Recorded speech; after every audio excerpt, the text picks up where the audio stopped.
The cup had been poisoned, of course, but his wife had recently become pregnant. He was about to sip the poison wine when his wife smacked the cup right out of his hands, saying that if she couldn't drink, he couldn't either. Saved his life. No, I exclaim, leaning forward in my seat. Yes, Aloysius says with a nod of his head. There was quite a controversy over whether the servant should lose his magic or be executed for his role in the crime, but in the end they decided to take his magic as an example to others. And then kill him. Whoa. Aloysius had spent all afternoon talking about the Grabiner family history. Jacob had been right.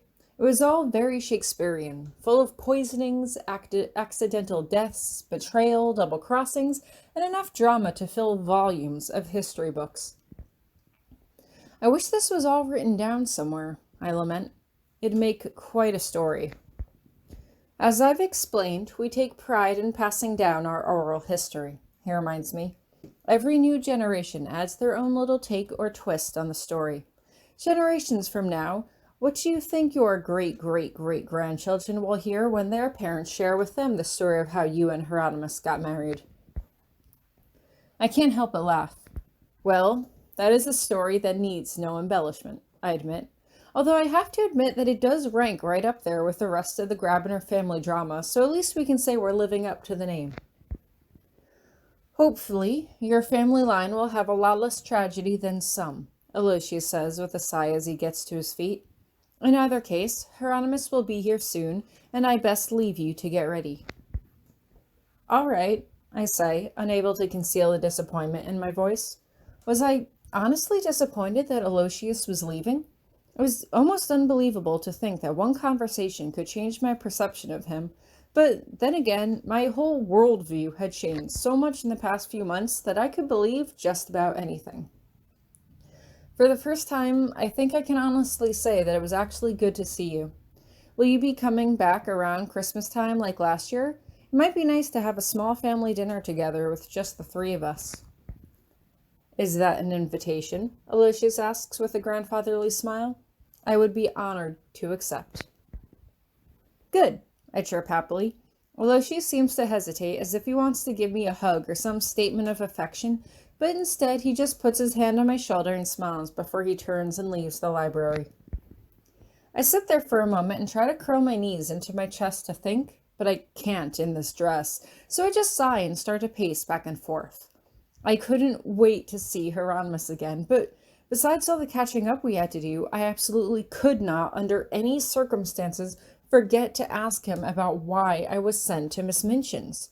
If both Aloysius and Potsdam were counting on me to do something, I was absolutely determined to prove to them that they had made the right decision to choose me to marry Hieronymous. Ah, there you are, mademoiselle. The door opens and Mariette steps through with a smile. What did I say about frowning? Mariette, I say brightly as I rush over to her. What are you doing here? I am in your service, she reminds me. I am not needed at Miss Minchin's if you are not there. Remember that I am your servant, not hers.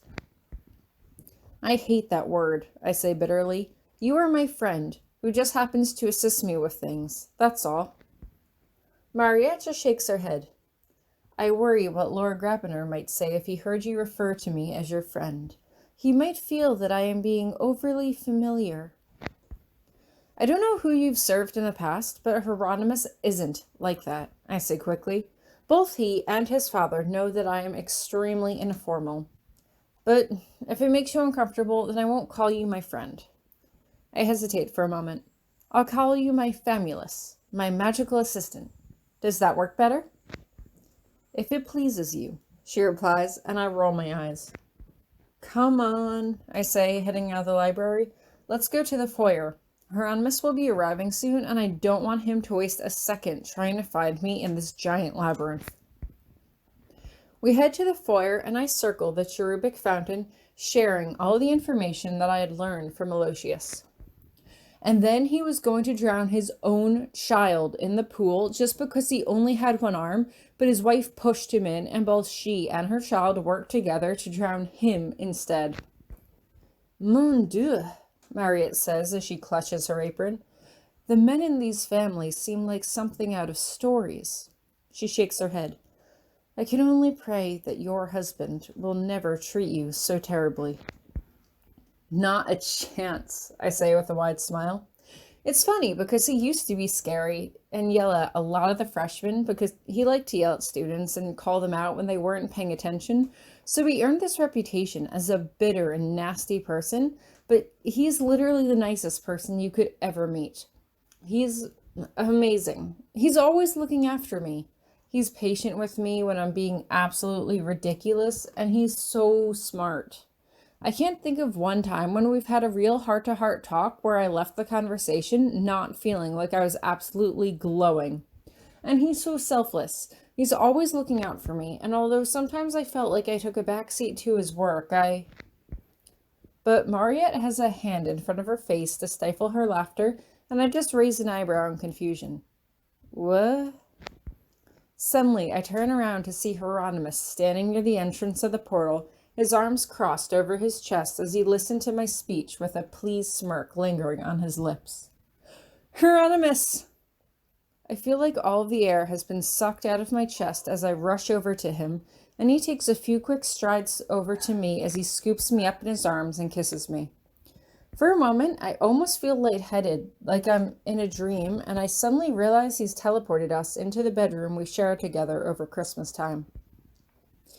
Tori, he moans against my lips, and I can't help but whimper as I run my hands over his shoulders and through his hair, trying to take him in all at once. Please tell me this isn't a dream. This isn't a dream, I tell him. His lips drift down to my neck and he starts to take off my dress, and I can't help but notice that he's not wearing his school robes anymore. Instead, these look way more official, emblazoned with gold trim. His hair was longer too, falling down around his shoulders instead of landing just above it. That's a new look for you. You too. Hieronymous steps back for a moment as he looks me up and down, still keeping me close. Is that what they make you wear at that school? This is what Englishmen prefer, Lord Grabiner, I say as I give him a small curtsy. Is this what you prefer? I think I'd prefer it off you. Hieronymous wastes no time as he teleports the dress away from my body, and I grin as I do the same to his robes. He kisses me hungrily, desperately, his hands trying to cover every single inch of me. How much time do we have? I pant breathlessly. There is so much we have to talk about, and I feel like we have no time. 43 hours, Hieronymous replies, and I will not waste a second of that time with you. I will spend every minute kissing you for every day I've been away. Hopefully not every second, I tell him between our fervent kisses. There are things we have to talk about. About your dad, about Miss Minchin, about your new role. Hieronymous doesn't answer, but he does shake his head, which makes kissing him a bit difficult. None of that matters, Tori, he says firmly. None of that matters but you. He lowers me back down onto the bed, never breaking the kiss before he slowly works down my body to kiss my navel. But it's important, I whimper. So is this, he replies as his teeth find the apex of my thigh, and my vision blackens for a moment as I throw my head back into the comforter. Okay, you win, I say. Take me. And he does.